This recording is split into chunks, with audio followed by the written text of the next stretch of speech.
This is the scathing 900-page report that retired Justice Gloria Epstein wrote, finding systemic bias in the handling of missing persons cases, specifically those involving the 8 men who were victims of serial killer Bruce McArthur.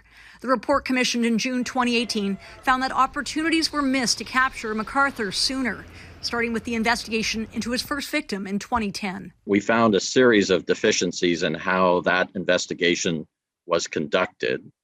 It was given low priority. The risk assessment was, in Judge Epstein's view, incorrect.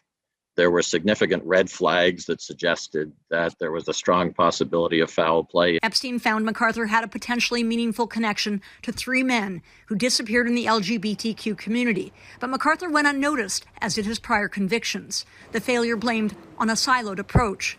Epstein criticized the way Tess Ritchie's disappearance was handled in 2017, along with transgendered woman Alora Wells, citing that investigators were unaware of resources available to them similar to issues officers faced with the McArthur investigations. I do not accept the inevitability of a 7-year reign of terror, that the victims' fates were sealed.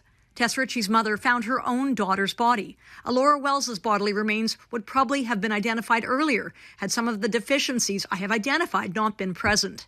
Epstein addressed statements then-Chief Mark Saunders made to the media just a month before McArthur's arrest. There were a lot of things that were swirling out in the public. The fact that there was a serial killer that was out there. The evidence does not point to that. The evidence does not suggest that. Judge Epstein found that the comments were deeply unfortunate and contributed to the frayed relationship that exists already between the service and vulnerable and marginalized communities. 151 recommendations were made, including doubling the size of the centralized missing persons unit, which was created in 2018.